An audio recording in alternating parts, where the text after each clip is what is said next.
Ito lang masabi ko, sino yung first timer talaga na, first time pa lang nakita ito? Kasi alam ko yung mga utak noon eh.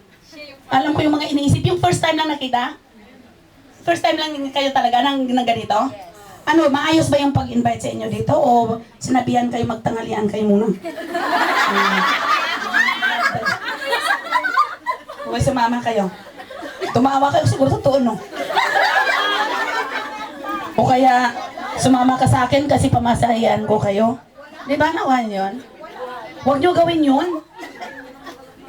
Pupunta ka, ikaw na nga nagbigay ng opportunity, pamasahihan mo pa.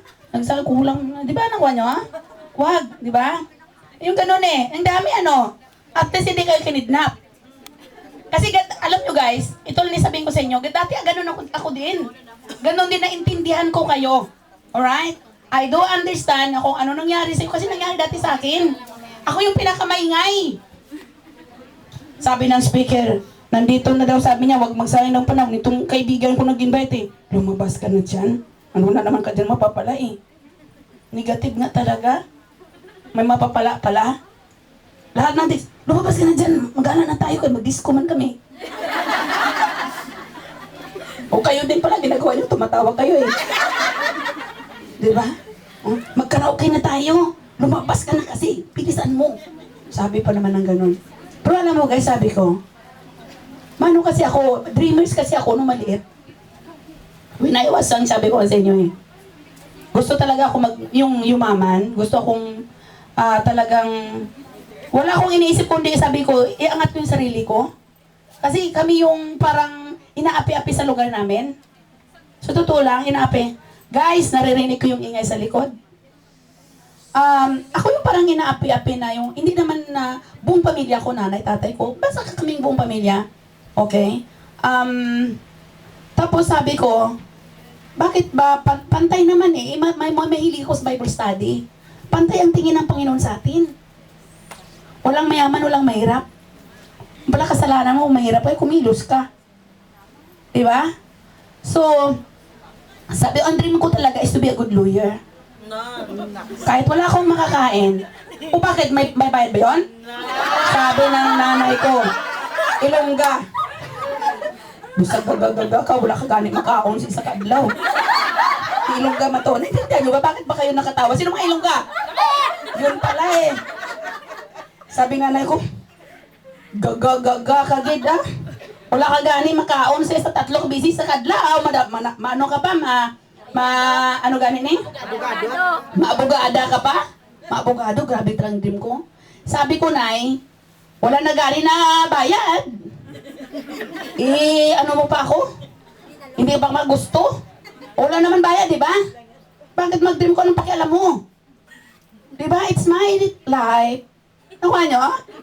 Akin naman to, kahit nanay kita. Di ba? Bakit? Hanggang ba sa, makaya nyo akong tustusan? Di ba? Nakuha nyo? Mamaya-maya, buhay pa ako, patay na sila, di ba? O, di akong kawawa. Hindi totoo naman ah.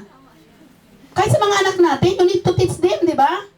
Kasi pag hindi depende nakadepende, kasi pag nawala ka, paano sila isang kawawa? At ikaw may ikaw salarin. Nakuha nyo? Oo, totoo yun. Sabi ko, nanay ko, pinagtatawanan kami sa nung kinangarap, mga kapitbahay, pinagtatawanan kasi umpisa na nun yung abroad ng Singapore. Hindi ba masyadong Hong Kong? Wala pa. Singapore pa, tapos Malaysia, Brunei. Ganun pa dati. Pag wala ka daw pinag-aralan, hindi ka daw maka-abroad. Sabi ko, dito ako na-challenge. Okay, tawa ka dyan. Grade 3 pa lang ako dati. Oy, sandali lang, komersyal. Alam niyo si Raisa sa Dison sa Itbulaga? Sino nakapanood? Pakita sa kamay. Pangit o maganda? Pangit! Walang ngipin, di ba? Yes! Pero nakita niyo lahat ng tanong sa kanya, kaya niya? Walang tanong na sinabi niya hindi niya kaya. Saya mo ba? Kaya ko, kahit hindi pa. Nakuha niyo?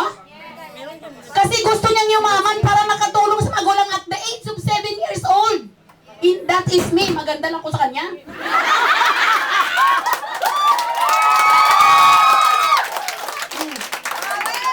Diba? At least may tantalizing eyes naman ako. Bakit kayo tumawa? Nakuha nyo? Sabi na panood ko kahapon, tumutuloy yung luha ko sa kanya. Kasi grabe yung bata, napaka-grabe talaga, agresibo. Walang tinanong ang EB o kaya double cards na hindi, sinihintay ko sagutin yan no eh, na hindi niya kaya. Wala talaga. Kaya ko yan. Tapos inaano pa sa ng mga tao doon na, hindi niya kaya yan. Ang alam nun, tsatsa lang eh. Hindi kaya ko yan. Paiyakin. Huwag maingay, magkukonsentrate ako. Iiyak siya talaga. Kasi alam mo kung bakit? 7 years old, nag-iisip siya ng mga malungkot na bagay. Sige, paiyakin niyo ako.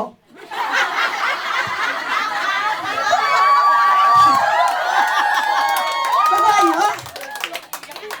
Sabi ng bata, bigat naman ng bata. Huwag maingay, nagko-concentrate ako. Sabi niya, di ba, nakuha niya na ano niyo? Yak talaga, grabe yung tulo talaga oh. Tapos mo siya, tawa na naman siya. Gawin niyo ngayon sa akin. Kasubukan tayo. Iyak ka nga. Nakuha niyo? Alam niyo kasi gusto niya. Kasi nakita niya, mga magulang niya, hindi sa kayang paralin. Sa totoo lang, grabe yung bata na yun. Nakakangilabot talaga, grabe. Oo, totoo yun. Yun, dapat tayo ganun. So, namaliit ako ganun ang nangyari sa buhay ko. Sabi ko sa nanay ko, okay lang. Kahit pagtatawanan ka pala, okay lang din. Diba? Habang kayo pinagtatawanan, sabi ko sa sarili ko, sa nanay ko, ang nanay ko kasi, hindi ko maisip talagang, kahit super ka negative na wala talaga. Alam mo, parang, iwan ko ba, hindi ko masabi-sabi nung maliit ako. Ang tatay ko lang kasi mahal na mahal ako ng tatay ko. Sabi ko sa tatay ko, dukutin mo na yung mga birth certificate ko doon. Kasi i-enroll mo na ako. Kasi kung wala talaga. Nakuha niyo, ibig sabihin? Sabi ko sa inyo, nakapag-aral ako ng grade 1 hanggang grade 6 sa buong Ambiabas. Bakit kayo tumawa? Ano ba nakuha niyo? Binibinta ko yan, ipalit ko ng papel, ano ba? Tapos gawin ko ng 1/4. Di ba 1/4 naman dati ah? Mag-quiz-quiz pa tayo, spelling oh. Memorize ko pa. Sige nga, sige, magbanatan tayo. Sino mga graduate teacher dito?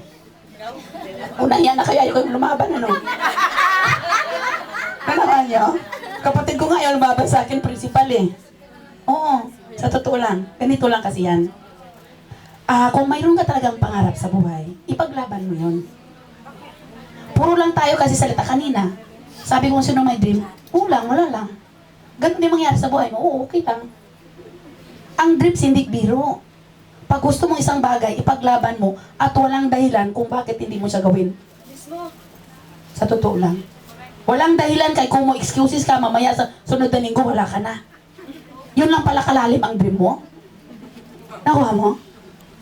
Ngayon ganito. Sa Hong Kong, ang lalim ang dahilan, correct? Sino yun nandito sa Hong Kong na hindi lang nandito sa Hong Kong? Pakita sa kamay. Wala, di ba? Pinaghirapan, di ba? Ito lang, balikan ko ng dreams ko. Pupuntis ako kay Raisa eh. Ganito yon.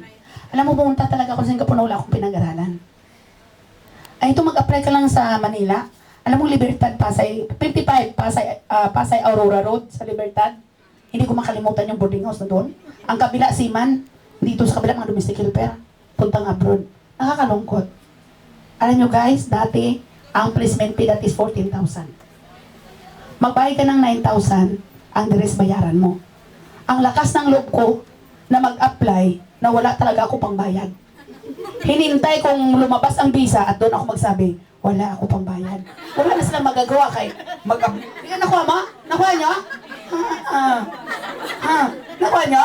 Wala lang sir, magbayad mo sa mga $100, hindi din ako palisin. Nakuha nyo? Totoo yun. Bakit ba magsabihin ako na ano ba? Di ba? O ngayon sabi ng sekretary, ba't hindi mo sinabi? Malay ko. Dapat sinabi mo sa akin yun. Ako bang sekretarya? Aplikante ako ah. Pinalik ko sa kanyang tanong, wala silang magagawa, pinaalis ako 8 months salary reduction. Okay na? Pag ang pangarap ko guys, simple lang. Iangat ko yung pamilya ko. Nakita mo yung bawat kain ng bigasan na sa kabilang bahay? Minsan sabihin na, oo, nandyan naman yung bata na yun, oh. Sa lulo ko, ang lulo ko kasi hindi naman sabihin na mayroon sila. Pero ayaw kaming piramin. Ay ako, tuloko-loko ko eh. Bilang ko dadaan sa kabilang ayaw ko padaan sa salas, doon sa likod. Dadaan ako doon, kukuha ako doon ng, marami kami, 8 kami. Ayun sabi ko, kuha ako ng isang